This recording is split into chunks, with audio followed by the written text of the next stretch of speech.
My name is Peter Whitmore, and I am 73 years old.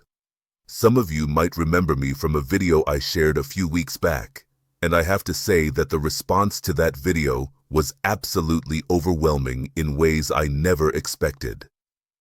I want to take a moment to genuinely thank each and every one of you who reached out, who shared your own stories, and who reminded me that even at my age, connection and community are still possible. But today, I need to talk about something I did not mention in that previous video. This is something far more personal, something that cuts much deeper, and something that fundamentally changed everything about how I see relationships, love, and what it truly means to be a partner to someone. I need you to hear what I am about to tell you, because what I am going to share could save you from the kind of pain that stays with you for decades. The kind of regret that becomes a permanent resident in your chest. The kind of loss that you cannot undo, no matter how desperately you wish you could turn back the clock. My wife Susan and I were married for 41 years. That is longer than some of you watching this have even been alive. 41 years of sharing a home, a bed, a life, children, grandchildren, holidays, ordinary Tuesdays, and everything in between. And for most of that time, I genuinely thought we had a good marriage. Not perfect, because no marriage is perfect, but good, solid. The kind of marriage that people stay in and see through to the end. I would have told anyone who asked that Susan and I were happy, that we had figured it out, that we were one of the lucky ones who made it work. But here is what nobody tells you about long marriages, and I wish someone had told me this 40 years ago. You can live with someone for decades and still not really know them. You can share a bed every single night, share a home that you built together brick by brick, share a life in every practical sense of the word, and still be strangers in the ways that matter most. You can be legally, socially, and domestically intertwined with another human being and still be fundamentally alone, still be missing each other in ways that are invisible to everyone on the outside, including yourselves. Susan died 6 years ago from pancreatic cancer. She was diagnosed in March and gone by July. 4 months from perfectly healthy to gone forever. 4 months from making dinner plans and talking about what we might do next summer to lying in a hospice bed saying goodbye. The cruelty of that timeline still takes my breath away when I think about it. How quickly a person can go from being the constant presence in your life to being a memory you are terrified of forgetting. And in those final weeks, lying in that hospice bed with her body failing her, but her mind still sharp, Susan said something to me that I have thought about every single day since. It was not a grand declaration or a dramatic confession. It was quiet, almost offhand, said in that matter-of-fact way she had of delivering truths that cut you to the bone. She said, "Peter, we wasted so much time being right instead of being close. I did not understand it at first. I was defensive, if I am being honest. We had a good marriage, did we not? We rarely fought. We were comfortable together. We had built a life, raised children, created a home. What did she mean we wasted time? I had been there, had I not? I had shown up, had I not? But that is exactly the problem. And it took me years after her death to truly understand what she meant. We were comfortable, and comfortable is not the same as connected. Comfortable is not the same as intimate. Comfortable is not the same as truly knowing and being known by another person. Comfortable is what happens when you stop trying, when you coast on momentum, when you mistake the absence of conflict for the presence of love. Let me explain what I mean by this, because I think this is where so many of us, especially men of my generation, get it catastrophically wrong. For years, Susan would suggest things to me. Small things, little invitations to connect, gentle attempts to inject some novelty and togetherness into our daily routine. She would say things like, "Let's take a pottery class together. I think it would be fun to learn something new." Or she would ask, "Why don't we go dancing anymore? Remember how much we used to love dancing when we were young?" Or she would get this wistful look in her eyes and say, Remember when we used to stay up talking for hours about everything and nothing? I miss that. And every single time, I had a reason why not. I was too tired. I was too busy with work. It was too expensive. It was too impractical. Who has time for pottery classes when there are bills to pay and a lawn to mow and a job to keep? Dancing is for young people, I would think, but not say. And those late-night conversations, well, we had already talked about everything there was to talk about, had we not? After 20 or 30 years together, what else was there to discover? I was not trying to hurt her. I need you to understand that. I genuinely was not being malicious or cruel. I was not consciously rejecting her or pushing her away. I just thought we had time. I thought those little moments did not really matter in the grand scheme of things. I thought that the big things, the important things, were what counted. Providing for the family, being faithful and loyal, being reliable and present, showing up when there was a crisis, paying the mortgage and keeping the lights on and making sure our children had what they needed. I thought those were enough. I thought that was what being a good husband meant. I was wrong. You see, I thought love was about grand gestures. I thought it was about being the rock during difficult times, the steady presence during storms, the one who steps up when everything falls apart. And yes, those things matter. Of course they matter. But what I completely failed to understand is that love is not built in those rare moments of crisis and drama.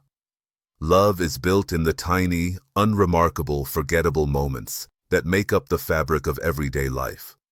Love is built in the conversations you have over breakfast, when you could just as easily be scrolling through your phone. Love is built in the walks you take together for no particular reason other than the pleasure of each other's company. Love is built in the way you listen, truly listen with your full attention, when your partner tells you about their day, even when what they are describing seems mundane or uninteresting to you. I stopped doing those things, not all at once, not in any dramatic way that either of us could point to as the moment things went wrong. It happened gradually, so gradually that I did not even notice it was happening. One missed conversation led to another. One, "Not tonight, I'm tired," led to 1,000 similar dismissals. One, "We can do that later," became never, because later never actually arrived.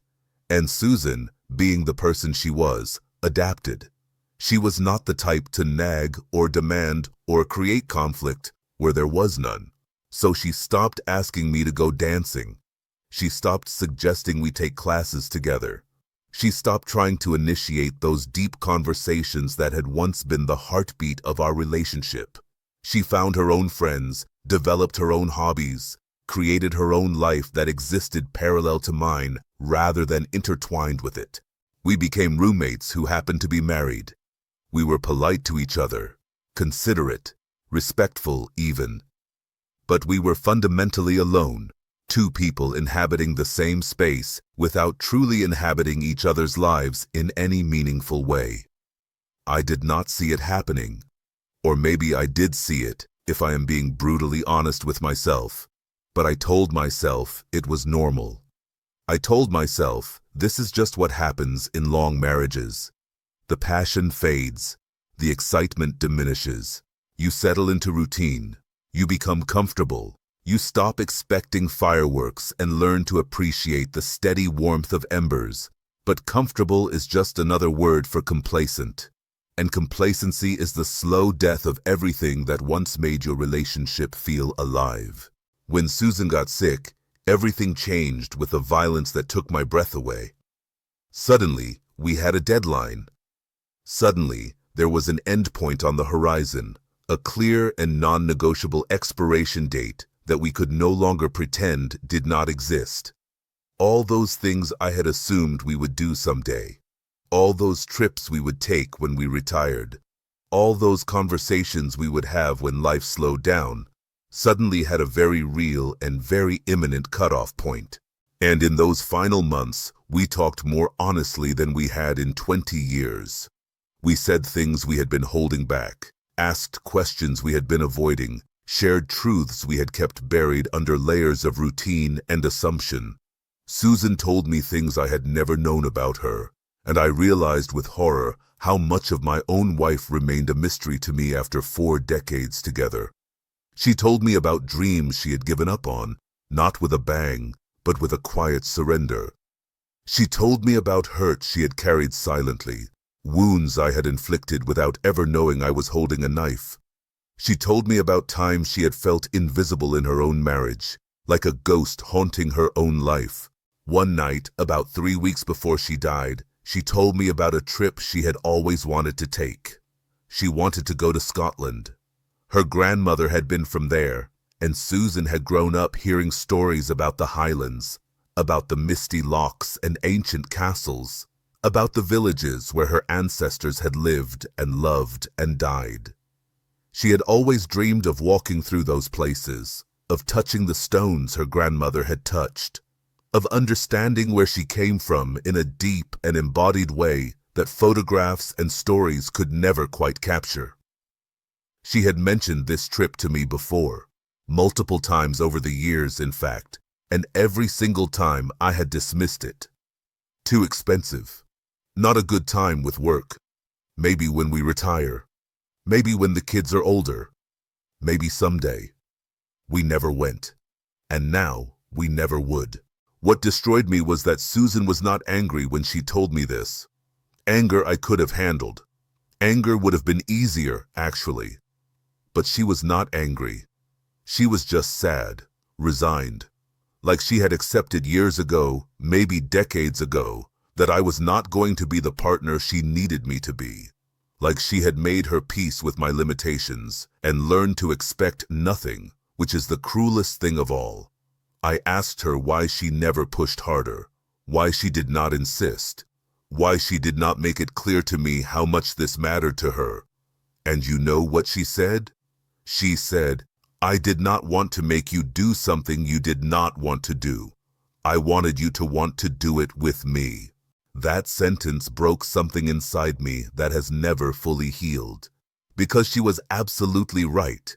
She did not want me to take her to Scotland out of obligation or guilt or marital duty. She wanted me to want to share that experience with her, to be genuinely excited about it, to care about it because it mattered to her, and anything that mattered to her should have mattered to me. And I could not even give her that. I could not even muster the basic curiosity and care to say yes to something that would have meant the world to her. Something that would have cost me nothing more than a week of my time and some money that we had plenty of. Here is what I have learned in the years since Susan died, and I hope you are really listening because this might be the most important thing I ever say. The biggest threat to your relationship is not cheating or fighting or some dramatic betrayal that makes for good television. The biggest threat is indifference. The biggest threat is taking each other for granted. The biggest threat is the slow erosion of intimacy that happens when you stop trying, when you stop being curious, when you stop prioritizing the relationship because you assume your partner will always be there.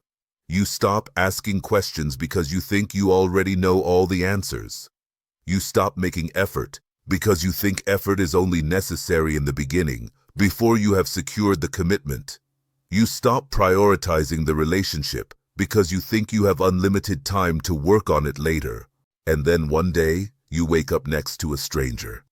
Or worse, they are gone forever, and you never got the chance to truly know them at all. After Susan died, I found a journal in her nightstand. She had been keeping it for years, writing in it regularly, and I had never known it existed. Reading through those pages was like discovering a person I had lived with for 41 years, but had never truly seen. She wrote about loneliness, about feeling like she was screaming into a void, about small moments that hurt her more than I could have imagined, moments I had forgotten almost as soon as they happened. Times I was physically present in the room with her but emotionally absent, checked out, more interested in the television or my newspaper or whatever distraction was at hand. Times I chose work over her when she was trying to tell me something important. Times I was more interested in my phone than in what she was saying, and she could feel herself becoming invisible in real time.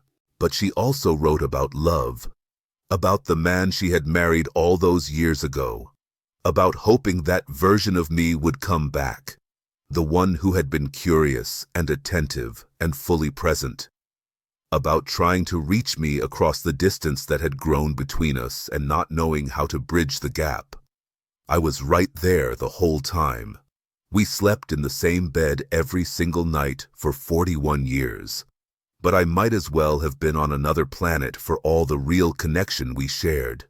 And here is the part that absolutely kills me whenever I think about it. None of this was malicious. I was not trying to hurt her. I was not deliberately pushing her away or punishing her for anything. I just got lazy. I got complacent. I thought showing up was enough. I thought providing financially was enough. I thought not doing anything obviously wrong was the same as actively doing things right. But relationships do not die from dramatic failures that you can point to and diagnose. Relationships die from 1,000 small neglects, 1,000 tiny moments where you chose comfort over connection, where you chose the path of least resistance instead of the path of deepening intimacy. If you are in a relationship right now, I want you to ask yourself some questions, and I want you to answer them honestly, even if the answers make you uncomfortable. When is the last time you had a real conversation with your partner? Not about logistics or schedules or what groceries you need to pick up. A real conversation about dreams and fears and ideas and the strange thoughts that run through your head at 3 in the morning. When is the last time you asked your partner a question you genuinely did not know the answer to? When is the last time you did something specifically because it would make them happy, not because it was their birthday or your anniversary or some other occasion that obligated a gesture, just because you were thinking about them and wanted to bring them joy? When is the last time you looked at them, really looked at them with fresh eyes, and felt a wave of genuine gratitude that they are in your life? If you cannot remember the answers to these questions, you are making the same mistake I made, and I am here to tell you that you do not want to end up where I am, alone with your regrets and a journal full of pain that you caused without ever intending to. Your partner is not going to be there forever. I know that sounds dark and morbid, but it is simply true. One of you is going to die first. That is not pessimism. That is the fundamental condition of human existence. And when that happens, you do not get a do-over. You do not get to go back and have those conversations you kept postponing. You do not get to take those trips you kept putting off until the time was right. You do not get to say all those things you assumed they already knew, because you discover too late that they did not know, that they needed to hear it from you explicitly and often. Susan and I had 41 years together, and I wasted at least half of them being comfortable instead of connected, being right instead of being close, being physically present instead of emotionally engaged. Do not make my mistake. Love is not something you feel once and then stop working on. Love is not a destination you arrive at and then coast from. Love is something you do, actively and intentionally, every single day. It is choosing to be curious about your partner even after decades together. It is trying new things together even when they make you uncomfortable. It is having hard conversations even when it would be so much easier to avoid them and pretend everything is fine. It is caring about the things they care about, not because you have to, not because some marriage manual told you to, but because those things matter to the person you love, and anything that matters to them should matter to you. After Susan died, people kept telling me I had been a good husband. They meant well, and I understand they were trying to comfort me in my grief. But they were wrong. I was not a good husband. I was an adequate husband. I met the minimum requirements. I did not cheat. I did not abuse. I did not abandon. But that is an incredibly low bar to clear. That is like saying you are a good driver because you have not killed anyone yet. Being a good partner, truly good and not just adequate, means actively building intimacy. It means choosing vulnerability even when it is scary. It means staying curious about the person you love even when you think you know everything about them. It means making consistent effort even when effort is hard and you are tired, and it would be so much easier to just collapse into routine. I did not do those things, and now I live every day with the regret of knowing I had something precious, something rare, something that many people never find, and I let it slip away through sheer neglect. 6 years later, I still think about Scotland, about how little it would have actually cost me to just say yes. A week of my time, some money that we could easily afford. That is all it would have taken. And it would have meant everything to Susan. It would have been a memory we shared, a story we told, a piece of her history that we explored together. I think about the pottery classes she wanted to take. I think about the dancing lessons. I think about all those long conversations she tried to initiate, all those small ways she was desperately trying to stay connected to me, throwing lifeline after lifeline while I batted them away without even realizing what I was doing. I said no or not now or maybe later so many times that she eventually stopped asking. And at the time, I probably felt relieved not to be pestered anymore. I probably interpreted her silence as acceptance, as proof that those things did not matter that much to her after all. But her silence was not acceptance. It was resignation. It was giving up on me. It was the sound of a woman learning to live without the emotional presence of her husband because he had made it clear, through 1,000 small rejections, that he was not interested in providing it. Later never came. It never does. If you love someone, if you are fortunate enough to share your life with another person, do not wait for the perfect time to show them they matter. The perfect time does not exist. The perfect time is a fantasy you tell yourself to justify inaction. The only time you actually have is now, today, this very moment. Do not assume they know how you feel about them. Assumptions are lazy. Assumptions are what killed my marriage in slow motion over the course of decades. Tell them, show them, prove it with your actions every single day. Do not take them for granted. Do not coast on the momentum of old affection. Do not mistake the absence of complaints for the presence of satisfaction. Ask them about their dreams, even the ones that seem impractical or far-fetched. Listen to their stories. Really listen with your full attention, even if you have heard versions of those stories before. Do the things they suggest, even if those things do not particularly interest you, because strengthening your bond should interest you, because making them happy should interest you, because their happiness and fulfillment should be at least as important to you as your own comfort. Be present, be curious, be intentional, because one day you will be where I am right now, sitting alone in a quiet house, looking through old photographs, reading journals filled with words you wish you had heard when they were spoken, realizing you had everything you needed and you did not appreciate it until it was too late. I am not telling you this to make you feel guilty about your own relationship. Guilt is useless unless it motivates change. I am telling you this because you still have time. Your partner, if you have one, is presumably still alive. You can still have those conversations. You can still take those trips. You can still make those memories, but you have to start doing it now, not tomorrow, not when work calms down, not when the kids are older, now.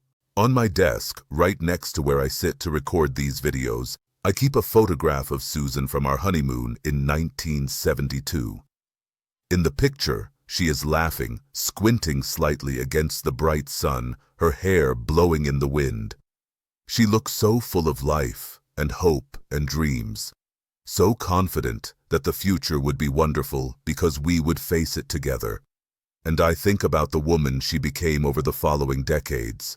Still beautiful, still kind, still the person I chose to spend my life with, but with a quiet sadness in her eyes, that I put there through years of what I now recognize as benign neglect.